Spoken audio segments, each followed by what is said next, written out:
سے کھانا ہے. ایسی ایسی سنتیں ہم ان کو اپنائیں تو آپ دیکھیے ہماری صحتیں بھی اچھی ہوں, گھروں کے ماحول اچھے ہوں. حدیث شریف میں فرمایا کہ سیدھے ہاتھ سے کھانا کھاؤ. بچوں کو آپ تاکید خود سیدھے ہاتھ سے کہیں گے, بچے بھی سیدھے ہاتھ سے کہیں. پھر جب بچوں کے آپ دیکھو کہ بچے جیسے چھوٹے ہوتے ہیں, ناسمجھ ہوتے ہیں, کوئی بچہ الٹا ہاتھ سے کھا رہا ہے تو بچوں کو محبت سے سمجھا دیا کہ بیٹا سیدھے ہاتھ سے کھانا کھا لو. آپ صلی اللہ علیہ وسلم نے فرمایا کہ اپنے برتنوں کو ڈھک کے رکھو, اور فرمایا کہ دو وجہ سے. فرمایا کہ اگر کوئی ڈھکنے کی چیز نہ ہو تو کوئی لکڑی ہی رکھ دو برتن کے اوپر. اس کی دو وجہ بیان فرمائی.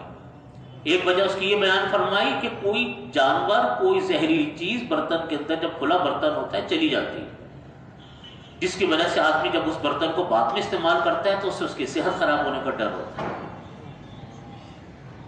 اور دوسری وجہ یہ لکھی کہ سال میں ایک مرتبہ اللہ تعالیٰ کوئی نہ کوئی وبا اوپر سے نازل فرماتے ہیں.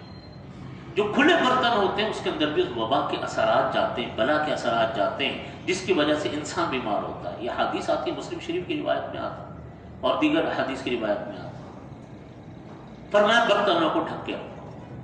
فرمایا کہ گھر میں داخل ہو تو بسم اللہ الرحمن الرحیم پڑھ کر داخل ہو, اللہ کا نام لو.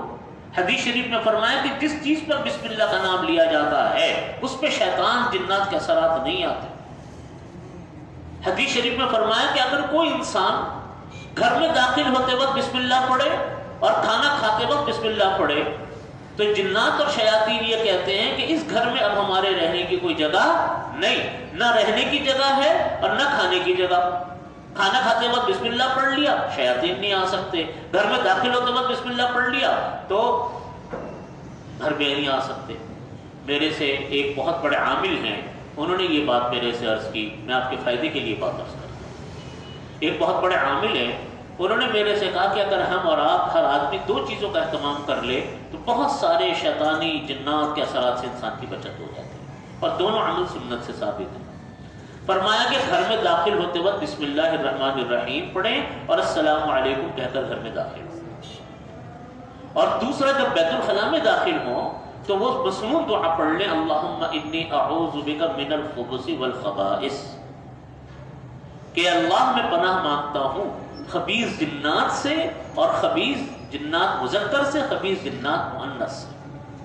اور تمام کتابیں لکھتے ہیں, عملیات کی کتابوں میں ویسے بھی لکھا ہے کہ بیت الخلاء جنات کا مرکز ہوتا ہے, بیت الخلاء جنات کا مرکز ہوتا ہے. تو دیکھیے کتنی بڑی بات ہے. آپ صلی اللہ علیہ وسلم نے فرمایا کہ گھر میں سوتے وقت آپ کو بجھاؤ, آپ کو بجھاؤ گھر میں سوتے وقت. رزق کو ضائع مت کرو. پتہ نہیں ایک دانہ بھی رزق کا ضائع نہیں ہونا چاہیے. پتہ نہیں, یوں فرمایا آقا کریم علیہ الصلوۃ والسلام نے کہ پتہ نہیں کھانے کے کس حصے میں برکت ہوتی ہے.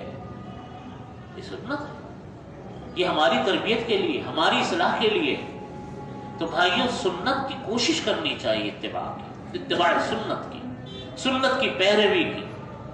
اور کبھی کوئی سنت سنے سر جھکا لے, عمل نہیں کیا تو عمل کی کوشش کرے, زبان سے کوئی جملہ بے ادبی کا نہ نکالے. یہ مذاق معمولی بات نہیں ہوتی جملہ نکالنا. یہ میری اور آپ کی بات نہیں ہے کہ آپ نے میری بات پر اعتراض کر دیا. میری 100 باتوں پہ آپ اعتراض کر سکتے ہیں, میں آپ کی بات پہ اعتراض کر سکتا ہوں, لیکن ایک اللہ کے نبی ہیں, ہم تو ان کے حق کے برابر بھی نہیں جا سکتے, تصور نہیں کر سکتے. وہ اللہ کے نبی ہیں, اللہ کی سب سے محبوب شخصیت ہیں, سید الانبیاء ہیں, تمام انبیاء کے سردار ہیں, اللہ کے بعد سب سے بڑی شخصیت ہے. تو اللہ کے نبی صلی اللہ علیہ وسلم کی ہماری کیا وجہ کہ کسی بات کو چیلنج کریں. اس لیے اور آپ یقین جانیے, میں یہ بات آپ سے عرض کرتا ہوں, یہ شیطان کے بہکاوے ہوتے ہیں کہ اگر ہم نے سنت پر عمل کر لیا تو یہ ہو جائے گا اور وہ ہو جائے گا. کچھ نہیں ہوتا. شیطان کا بہکاوا. عزت اللہ نے سنت میں رکھی, برتری اللہ نے سنت میں رکھی, ترقی اللہ نے مسلمان کی سنت میں رکھی. جتنا اتباع سنت کریں گے اتنے ترقی کریں گے, جتنا سنتوں کو چھوڑیں گے اتنا نیچے جائیں گے. آپ کے سامنے دونوں طرح کے ماحول, آپ کے سامنے 1400 سالہ تاریخ مسلمانوں کی آپ کے سامنے. دیکھ لیجئے جس زمانے میں سنتوں کی پیروی عام تھی مسلمان کہا تھا, آج چھوڑ کر بیٹھے تو ہم کہاں کھڑے. اللہ رب العزت ہمیں اس کے پر عمل کی توفیق عطا فرمائے۔ وآخر دعوانا الحمدللہ۔